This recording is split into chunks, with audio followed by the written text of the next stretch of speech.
Dear friends, आप देख रहे हैं इंग्लिश का sample question paper. R source के लिए कोड है 302 और इसका सॉल्यूशन देखेंगे और इसी पैटर्न पे आपका जो एग्ज़ाम पेपर आता है। तो चलिए इसमें जो क्वेश्चंस हैं उनको देख लेते हैं। लेकिन आपसे एक रिक्वेस्ट रहेगी कि आप जब इन क्वेश्चंस को देखेंगे तो केवल इन क्वेश्चंस को तैयार करके आप एग्ज़ाम में नहीं जाएंगे। इसके अलावा आपको और भी अपनी बेटर तैयारी करनी पड़ेगी। दो चीज़ें आप तैयार कर लेंगे तो आप आसानी से पास हो सकते हैं। एक, जो ये पैसेज आते हैं इन पैसेज को पढ़ना और इनको सॉल्व करना, और दूसरा जो ग्रामर सेक्शन है उसको सॉल्व करना, और तीसरी चीज़ इम्पॉर्टेंट है आपका पैराग्राफ राइटिंग।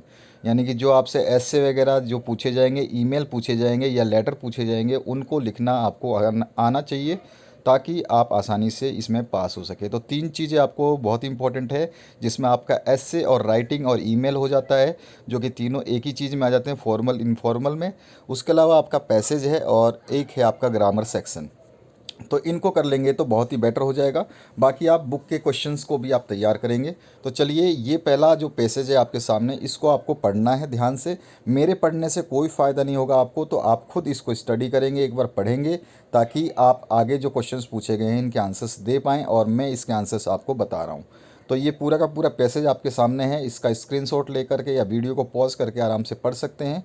और यहाँ पर जो पूछे गए क्वेश्चंस हैं उनको मैं बताता हूँ आपको। ये जो चार क्वेश्चंस पूछे गए हैं, इन चारों क्वेश्चंस के आंसर्स हम नीचे अभी देखने वाले हैं। तो पहला जो क्वेश्चन है, पूछा गया आपसे, what according to the speaker would be the task of brave man.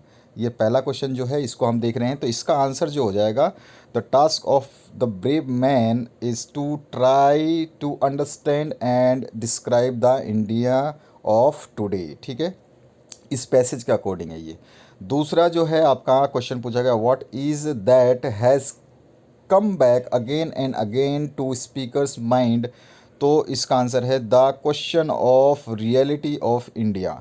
तीसरा क्वेश्चन है, what impact did early history of India have on the speaker's mind.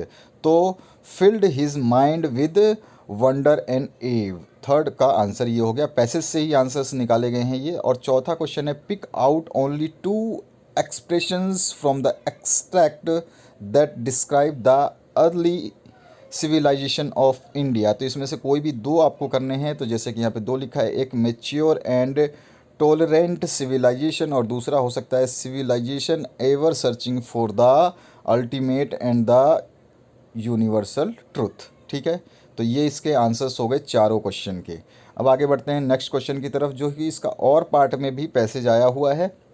इसी तरह से आपका पैटर्न रहेगा, आपको ध्यान रखना है। तो ये आपका जो पैटर्न है, इसके अकॉर्डिंग जो ये क्वेश्चन पेपर का पैसेज है, इसको आपको फिर से पढ़ना है, स्टडी करना है। और उसके बाद में आपको, जब भी आप पैसेज को सॉल्व करें तो सबसे पहले सिंपली आप क्वेश्चन को देखें, क्योंकि आपके पास समय कम रहता है। तो सबसे पहले आपको क्वेश्चन को पढ़ना है, और क्वेश्चन को पढ़ने के बाद में इस एक्सट्रैक्ट में इस क्वेश्चन से रिलेटेड को आपको सर्च करना है, ताकि आपको आंसर मिल जाए। तो इस पैसेज को आपने देख लिया होगा। इससे के द्वारा जो पूछे गए क्वेश्चंस हैं, ये चार हैं, और चारों का आंसर्स मैं यहाँ पे बता रहा हूँ आपको। पहला क्वेश्चन पूछा गया है, why has the age of fuels like oil and coal been referred to as a short lived age. तो इसका आंसर क्या है, soon oil and coal will be exhausted, यानी कि ये ख़त्म हो जाएंगे जल्द ही।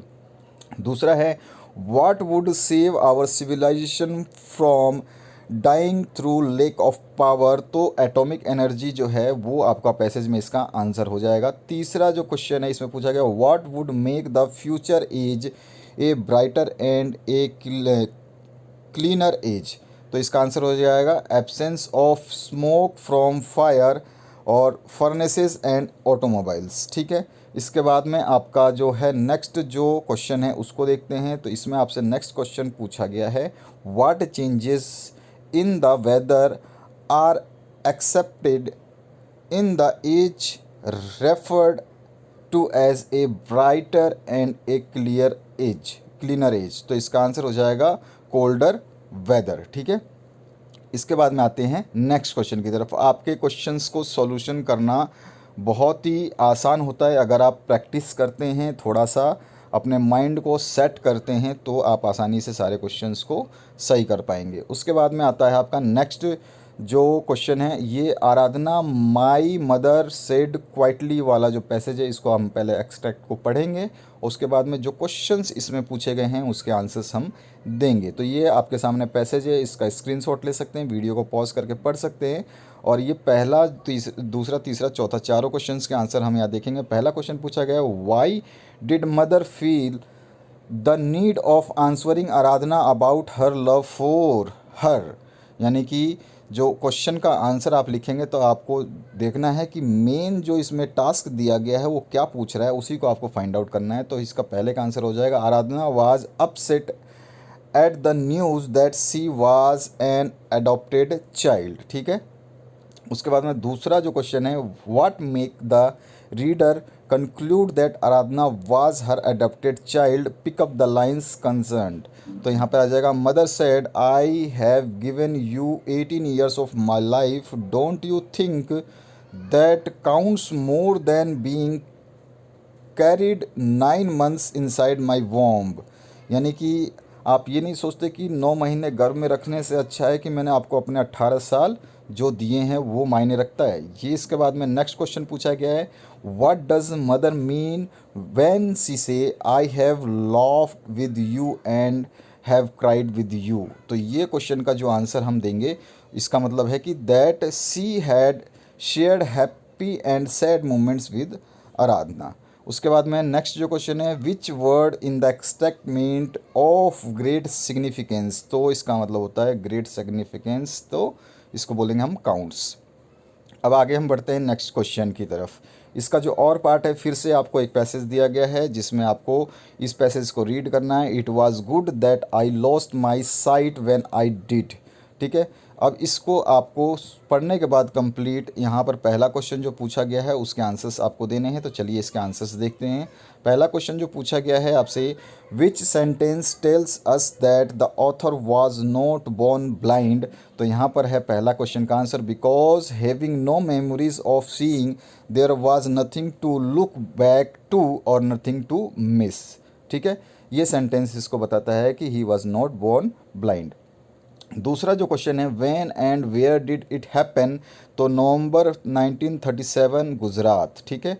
उसके बाद में थर्ड है, why was his father eager for a transfer. तो too many relatives came to sympathize with them.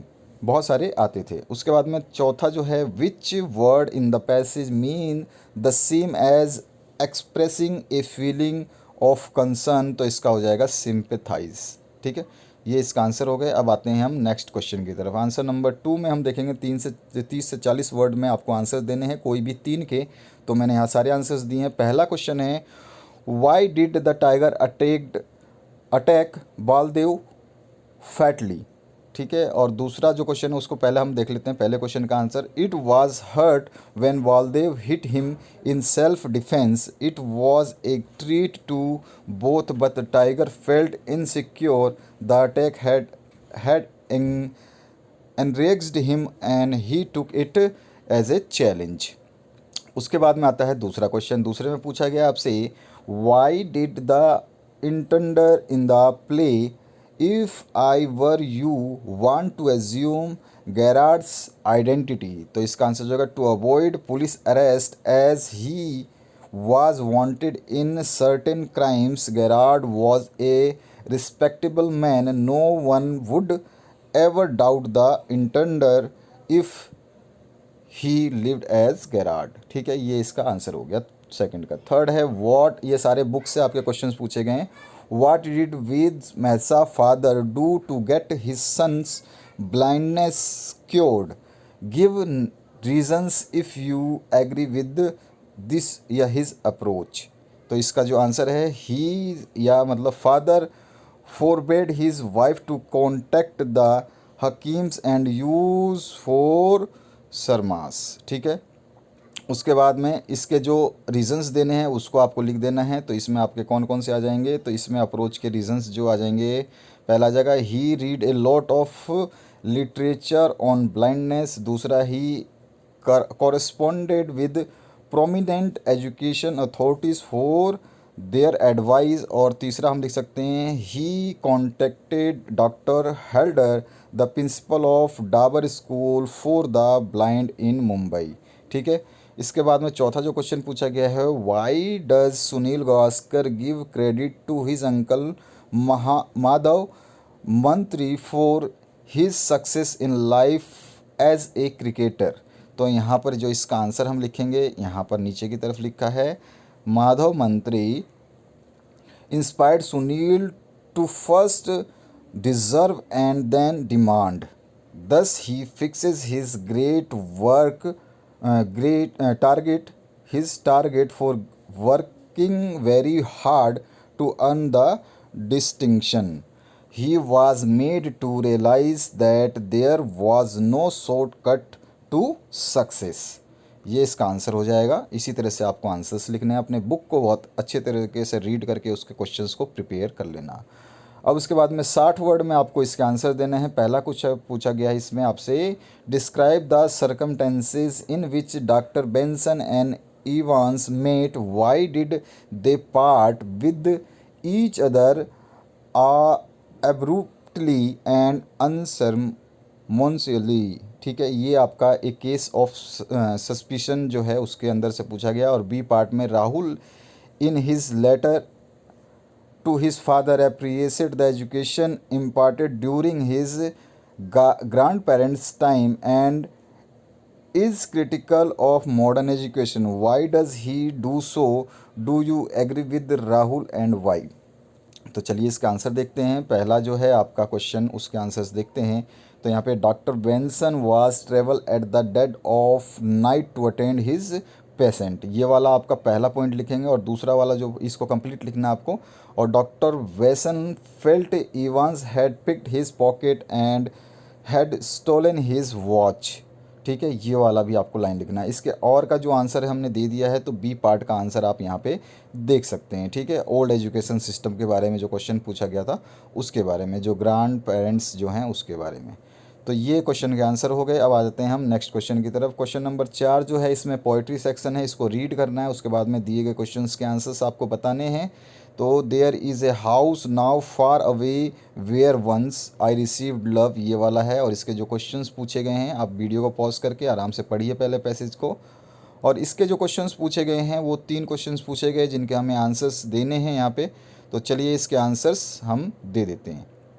तो यहाँ पर पहला क्वेश्चन पूछा गया है, who does the phrase the women refer to what happened after the death. तो इसमें आ जाएगा द पोइट्स ग्रैंड मदर। ठीक है, ये वाला। उसके बाद में how did the poet feel when she visited the house, why did she want to go back to the house. तो यहाँ पर she felt extremely sad and depressed, she wanted to relive the past moment, she felt nostalgic और want to feel the stillness of the house, इसलिए वो जाना चाहती थी। तीसरा जो क्वेश्चन है इसमें आपका जो आ जाएगा यहाँ पर आपका, after reading the extract what do you infer about the poet express in the one sentence. ठीक है, तो इसके बाद में आपका नेक्स्ट जो आंसर आएगा उसको देख लेते हैं। तो यहाँ पर आ जाएगा आपका तीसरे का आंसर, सी फेल्ट जो है आपका, ये वाला तो तीसरे का आंसर हो जाएगा और ये वाला दूसरे का आंसर हो जाएगा। उसी में ये she was missing the her grand mother whom she love very much, the poet is very sensitive and cannot think of life without grandmother, ये वाला आपका थर्ड का आंसर हो जाएगा। और ये दोनों जो आंसर हैं, ये वाले पहले दोनों, यहाँ पे थोड़ी सी नंबरिंग गलत हो गई, ये दोनों आपका थर्ड का आंसर है। ठीक है, ये ध्यान रखना है आपको। उसके बाद में आते हैं हम नेक्स्ट क्वेश्चन की तरफ। तो नेक्स्ट क्वेश्चन जो होगा उसको हम देख लेते हैं और उसके बाद में आपके जो आंसर्स हैं उनको भी देख लेंगे। तो और ऑप्शन में है ये वाला पैसेज जो कि पोइट्री सेक्शन से ही है, आपका पोइट्री टाइप में दिया गया है। और इसके जो क्वेश्चंस पूछे गए हैं उनको हम देखेंगे, उसके आंसर्स भी निकालेंगे। बी वाला जो पार्ट है इसका, तो चलिए इसके क्वेश्चंस के आंसर्स देखते हैं। पहला पूछा गया, what does the poet want to convey when he says no time to stand and stare. और इसका जो पहला आंसर है उसी को देख लेते हैं। We are too engrossed with our lifes to enjoy nature around us, इसलिए ये लिखा गया है। दूसरा का आंसर हो जाता है आपका we do not know how to enjoy leisure. यहाँ पर what is the central idea of the above extract ये पूछा गया है, तो हम नहीं जानते हैं। उसके बाद में हम क्या नहीं जानते हैं, we don't know how to enjoy leisure. उसके बाद में आता है तीसरा question, in the line to turn a beauty's glance what does the word beauty refer to, और ब्यूटीफुल गर्ल और beautiful of the beauties of the nature और both. तो यहाँ पर जो है ये द वर्ड ब्यूटी में refer for beauty of nature and beautiful women, दोनों के लिए ही ये रेफ़र किया गया है। इसके बाद में पांचवा है read the passage and answer the question. तो फ्लैग कोड ऑफ इंडिया 2002 वाला ये जो पैसेज है, इसके कुछ स्टेप्स दिए गए हैं, यानी कि लाइंस दिए गए हैं, इनको हमें ध्यान रखना है ताकि हम जब आंसर देंगे तो हमें पता हो। तो इन लाइंस को हमें पढ़ना है पूरे ध्यान से, सारे के सारे पॉइंट्स को, उसके बाद हम इसके आंसर्स जो हैं वो कैरी करेंगे। तो यहाँ पर ये सारे पॉइंट्स हैं, इनको पढ़ना है। ये पैसेज थोड़ा सा लंबा है, इसमें क्या होता है एग्जामिनर आपको थोड़ा सा लंबा पैसेज इसलिए देता है ताकि आप टाइम कंज्यूम करें और आपका टाइम वेस्ट हो पाए, और जो स्टूडेंट्स होते हैं वो डायरेक्ट क्वेश्चन पढ़ के डायरेक्ट आंसर देते हैं, वो सबसे बेस्ट तरीका होता है पैसेज को सॉल्व करने का। तो यहाँ पर 3 क्वेश्चंस पूछे गए हैं, सॉरी 4 क्वेश्चंस पूछे गए हैं, इन सभी को हम आंसर्स देंगे। What is the length of and height ratio of national flag, what is the guidelines for displaying in this poem, ये बताना है। और what is the guideline for audience when the national flag is unfurled during function और organized in school और colleges, what is the appropriate time for the national anthem in such functions. इन सभी के answers चलिए देखते हैं। तो पहला जो आंसर है उसका रेशियो होता है 3:2 और should be flown from sunrise to sunset, यानी कि जो झंडा हिलना चाहिए, लहराना चाहिए, वो सनराइज से सनसेट की तरफ लहराना चाहिए।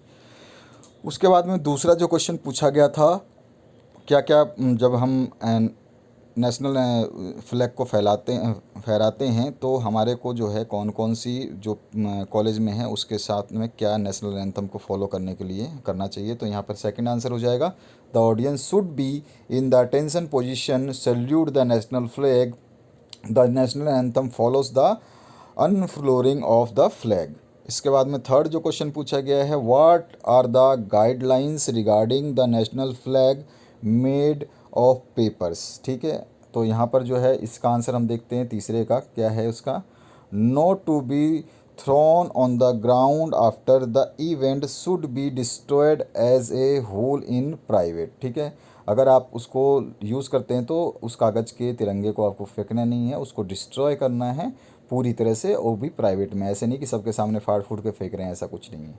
उसके बाद में चौथा है ए पार्ट पूछा गया, pick out the word from the passage which mean the same as very untidy. उसके बाद में दूसरा पूछा गया इसी में, which word in the passage is opposite in meaning to public, का प्राइवेट हो जाएगा, ये तो सिंपल है, और डिसहेबल्ड जो हो जाएगा वेरी अनटाइडी का। तो यहाँ पर आंसर जो है ये लिखा हुआ है, आप देख सकते हैं, इस आंसर को हम लिख लेंगे। ठीक है, दोनों का आंसर ए और बी के दोनों का आंसर है, ये एक पार्ट का है और ये बी पार्ट का है। इसके बाद आते हैं नेक्स्ट, रीड द क्वेश्चंस, मतलब पैसेज, और उसके बाद में क्वेश्चंस के आंसर्स देने हैं। Individual together from the a society वाला है, इसको कंप्लीट आपको एक्सट्रैक्ट को रीड करना है, समझना है एक बार, और नहीं तो आप क्या करेंगे, सिंपली क्वेश्चन को पढ़ेंगे और डायरेक्ट इसके आंसर्स को फॉलो करेंगे। तो इस तरह से ये पैसेज है, और इस पैसेज के क्वेश्चंस जो हैं नीचे हैं, इनको देख लेते हैं। तो चलिए स्टार्ट करते हैं इसके क्वेश्चंस के आंसर्स को। तो यहाँ पर जो है ये पूरा का पूरा इसका पार्ट है, और ये पार्ट को हम कंप्लीट करेंगे क्वेश्चन के सारे आंसर्स के साथ में। तो यहाँ फर्स्ट सेकंड थर्ड के 2 पार्ट हैं और फोर्थ के भी 2 पार्ट हैं। इन सभी के आंसर्स हम देखते हैं। Pick out the instance from the passage highlighting the suffering of children whose parents and addicted to the drugs, और how does addiction to drugs affected youth adversely, और थर्ड है कंप्लीट द फॉलोइंग सेंटेंसेस। इन सभी को करना है। तो चलिए पहला क्वेश्चन का आंसर देखते हैं।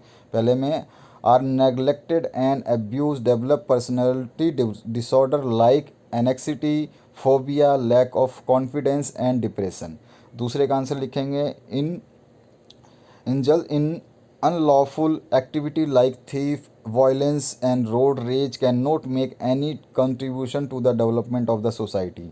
उसके बाद में तीसरे का ए पार्ट का हम जो आंसर लिख सकते हैं, जहाँ जहाँ पे ब्लैंक स्पेस है, मारिजुआना, हेरोइन, ये जो है आपका उसमें आ जाएगा ब्लैंक स्पेस में पहले में, और दूसरे में आ जाएगा gate A feeling of high, दूसरे वाले ब्लैंक स्पेस में, ठीक है। और बी वाला जो क्वेश्चन है इसमें स्मोकिंग, ड्रिंकिंग इलिक्ट लिक्वर और smelling of gum, paints and fuel, ये आ जाएगा आपके पहले ब्लैंक स्पेस में, और दूसरे ब्लैंक स्पेस में आ जाएगा ओवरकम हंगर पैंग्स। उसके बाद में चौथा जो पार्ट है उसके ए पार्ट में आ जाएगा प्रीवेलेंट, और उसके बाद में बी पार्ट में आ जाएगा अंडर कॉन्फिडेंस, ठीक है। ये आपके आंसर्स हो गए इस पैसेज के। अब आते हैं हम नेक्स्ट 7वें क्वेश्चन पे। यहाँ पर HIV के बारे में जो है पैसेज दिया गया है, इसको पढ़ना है और इसके हिसाब से जो क्वेश्चंस यहाँ पे टेबल फॉर्म में पूछे गए हैं इनको हमें भरना है। तो चलिए इनको देख लेते हैं। इस वीडियो को पॉज करके ये पूरा पैसेज आप एक बार देख जरूर लेना। अब आगे बढ़ते हैं। ये आपका क्वेश्चन है जिसमें आपको आंसर्स देने हैं। यहाँ पर बताना है traits of HIV positive person, उसके बाद में दूसरा बताना है सिम्टम्स ऑफ इन्फेक्शन, तीसरा बताना है अर्ली सिम्टम्स ऑफ एड और प्रिकॉशन। तो सबसे पहला हम देखते हैं ट्रेट्स ऑफ HIV पोजिशन, जो टेबल में हमें लिखना है। तो ए और बी पार्ट में हम लिख सकते हैं the person remain infected throughout his life, और बी है the person is a source of infection for the rest of his her life. उसके बाद में दूसरा है symptom of virus infection, flu like symptoms such as fever, body ache और headache, ये सारे सिम्टम्स हैं। और थर्ड में आपका आ जाएगा अर्ली सिम्टम्स ऑफ एड्स में आपका फटीक है, unexpected loss of weight in every short time है, और क्रॉनिक डायरिया जो है इस टाइप का प्रॉब्लम होता है, प्रोलॉन्ग्ड फीवर जो हो सकता है, कॉफ हो सकता है, नाइट स्वीटनेस हो सकती है, स्वीट्स हो सकती है, ठीक है।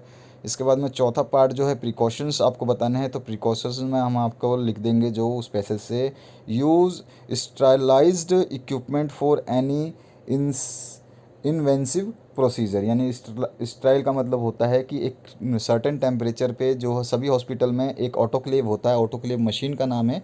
तो ऑपरेशन थिएटर में जो जो इक्विपमेंट यूज़ किए जाते हैं, चाहे आपका सीज़र हो या फिर कोई भी आपके टाँका लगाने वाले इंस्ट्रूमेंट हो, उन सभी को एक बार ट्रायल किया जाता है हर पेशेंट को ऑपरेशन करने के बाद में, ताकि उसके इन्फेक्शियस जो डिजीज़ हैं या उसके थ्रू कोई इन्फेक्शन दूसरे मरीज़ को ना फैले ड्यूरिंग द ऑपरेशन। क्योंकि आप रोजीना आप सोचेंगे कि हॉस्पिटल में नए नए हर पेशेंट के लिए नया सामान आता होगा, तो ये नहीं होता है। वो क्या है, उसी सामान को स्ट्राइल करते हैं, जिसमें ऑटोक्लेविंग एक प्रोसेस होता है, जिसमें हाई स्टीम टेम्परेचर पे उसके सारे कीटाणुओं को मारा जाता है।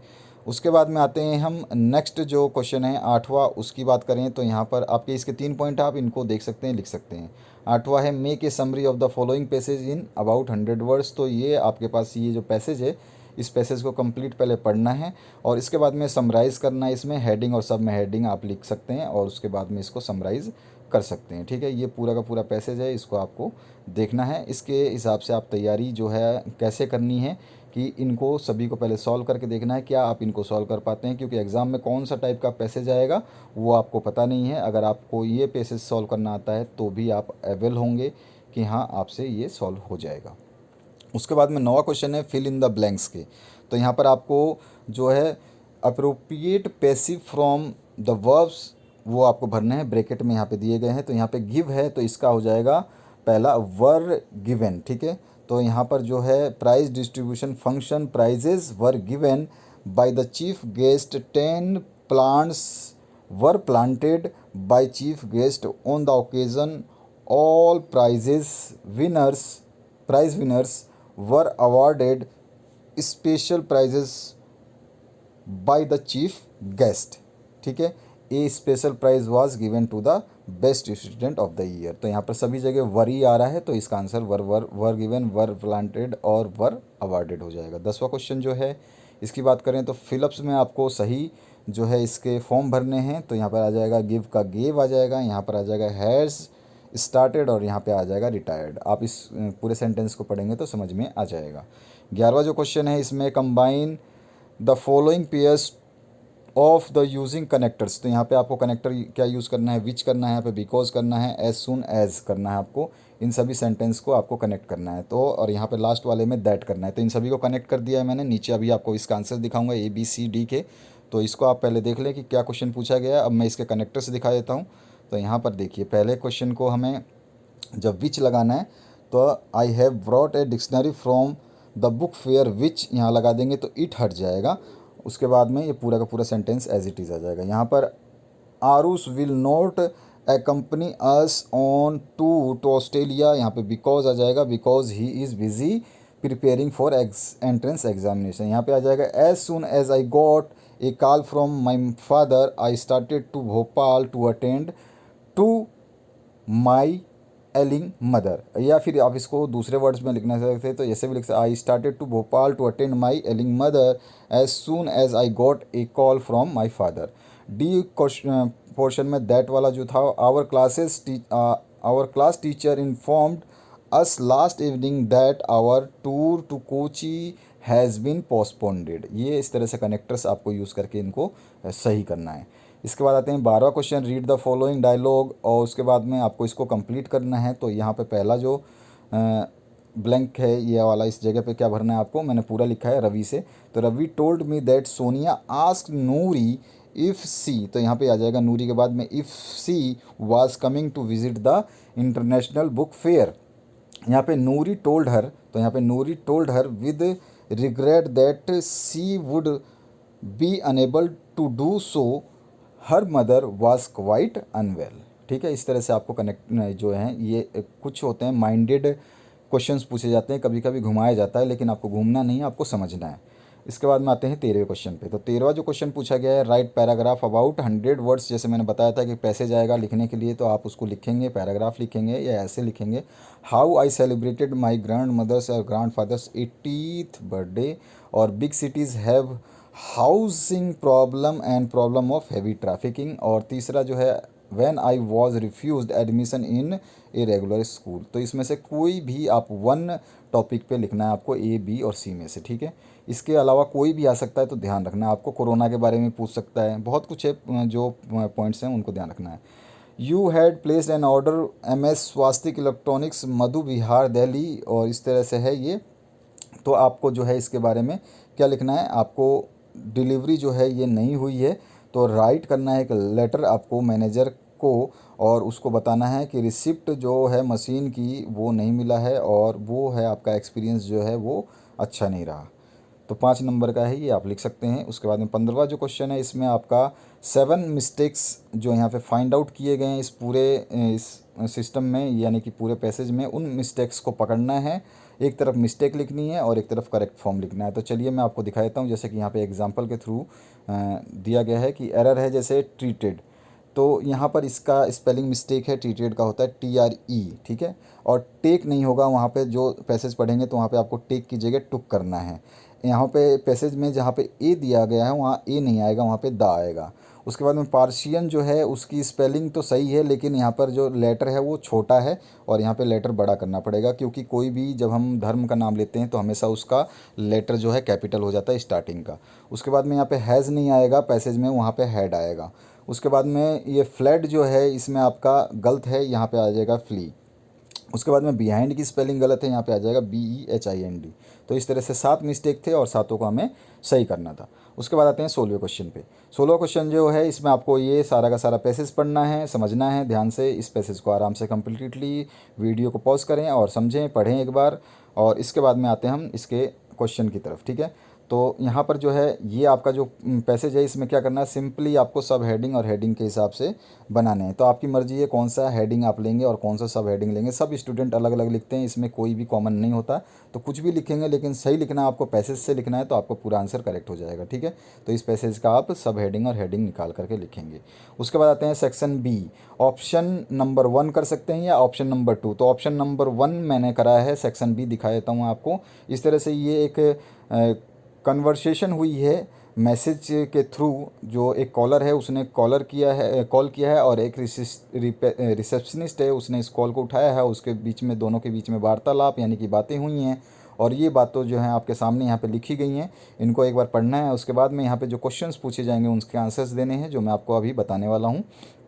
तो चलिए यहाँ पर जो है क्वेश्चंस कैसे पूछे गए हैं, देखिए। Message from telephone message from, तो पहले है टू, किसके थ्रू ये मतलब किसके लिए मैसेज था, तो टू मिस्टर सिंह जो कि सेल्स सुपरवाइज़र है, आप ये भी लिख सकते हैं। फ्रॉम किसके द्वारा मैसेज था, जब आप ये पूरा पैसेज आपने अगर नहीं देखा है तो दोबारा देख लीजिए। उसमें आर के धवन जो हैं वो द्वारकेश शुगर मिल्स के जो हैं वहाँ से ये मैसेज आया है।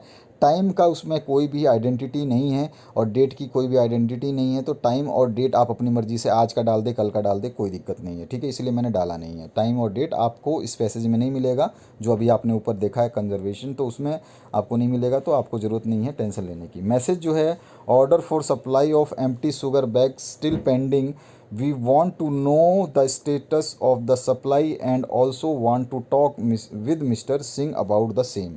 इस तरह से आपको ये मैसेज क्या वो देना चाहता है वो बताना है। और मैसेज किसने टैग लिया है, रिसेप्शनिस्ट ने लिया है। उसके बाद आते हैं 18वें क्वेश्चन पे। 18वां है, what are the 4 steps that a receptionist has to go through on receipt of a call. तो यहाँ पे आ जाता है आपका 4 स्टेप्स कौन सा होता है। एक तो ग्रीट्स होता है, यानी कि आप उसका वेलकम बहुत ही आसानी से अच्छे से तरीके से करेंगे। दूसरा होता है discloses self identity and offers help, ठीक है, वो अपनी आइडेंटिटी को उसको बताएगा कि मैं ये बोल रहा हूँ, और उसके बाद में उसको ऑफ़र करेगा कि क्या हेल्प चाहिए। और तीसरा है इन inquiries about the caller's identity and telephone number, वो जिसने कॉल किया उसके बारे में इंक्वायर करेगा, उसका टेलीफोन नंबर वगैरह लेगा। और चौथा है ask for the message if the person to be contacted is not available and notes it down.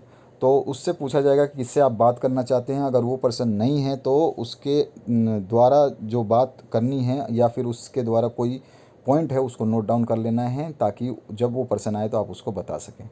इसके बाद आते हैं 19वें क्वेश्चन पे, what is the purpose of maintaining a register for callers. तो इसके बहुत सारे पर्पज़ हैं। तो पर्पज़ जो है to maintain relevant information about the visitors caller for the future reference. इसका मेन क्या है आपका पर्पज़, कि उसकी इन्फॉर्मेशन को रखना है ताकि इन फ्यूचर आपको कोई भी ज़रूरत हो उस व्यक्ति से जो आपको कॉल करता है, तो उसको आप दोबारा कांटेक्ट कर सकें इन फ्यूचर। बी पोर्शन पूछा गया है इसमें आपसे, जो क्वेश्चन है उसको देख लेते हैं। तो बी पोर्शन में पूछा गया, what two important pieces of information are needed in the register for callers for the first future reference of the visitors. तो विजिटर कोई आएगा तो उसकी पर्सनल आइडेंटिटी में आप नेम एंड एड्रेस लिखेंगे, टेलीफोन नंबर और मोबाइल नंबर, नेशनलिटी या पासपोर्ट नंबर अगर वो फॉरेनर है तो, और उसके अलावा आप पर्सन हुम टू मीट, वो किससे मिलना चाहता था उसकी आप रजिस्टर में एंट्री करेंगे। और पांचवा है पर्पज़ कैसा है उसका, ऑफिशियली मिलने आया था या पर्सनली मिलने आया था, ठीक है, ये आपको ध्यान रखना है। उसके बाद में 20वां जो क्वेश्चन है, how will you repeat the following telephone number to caller indicate pause by using a stroke hash slash before every pause. तो यहाँ पे ये 2 नंबर लिखे गए हैं, इसको हम कैसे बोलेंगे, तो यहाँ पे लिखेंगे 34 फिर 4010, ठीक है, 34 डैश ऐसे करके, तो यानी कि 344010, या फिर हम लिख सकते हैं 9810337609। इस तरह से हमें पॉज इंडिकेट करना होता है। अगर इस टाइप का क्वेश्चन आए तो आपको इस तरह से कर देना है, तो आपका आंसर सही हो जाएगा। 21वां क्वेश्चन जो है, right responses of the following questions of the occupant of A hotel. तो एक होटल का जो कोई आप जैसे किसी होटल में जाते हैं, वहाँ पर आप जब जाते हैं तो वहाँ पे क्या क्या बातें हो सकती हैं और किस टाइप के आंसर से रिप्लाई आप करेंगे, वो बहुत ही सेंसिटिव होते हैं। बहुत ही ध्यान से आपको शॉर्ट फॉर्म बोलना है और उसमें आपको सब कुछ मीनिंग भी समझ में आ जाना चाहिए। जैसे पहला है इसमें, I want to talk to your manager. तो वहाँ पर रिसेप्शनिस्ट जो है वो बोल रहा है, you are welcome sir, sorry he is not in, मतलब वो अभी नहीं आए हैं।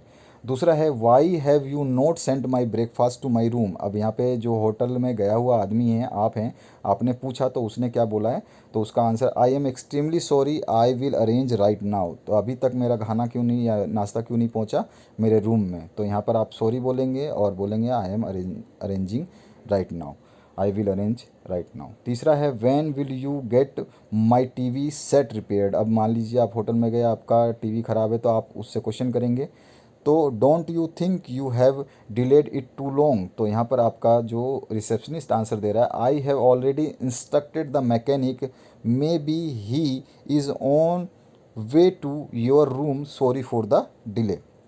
नेक्स्ट जो है डी पार्ट, इसमें आप लिख सकते हैं, I agreed, I am sorry indeed, मैं आपसे सहमत हूँ और इसके लिए क्षमा प्रार्थी भी हूँ।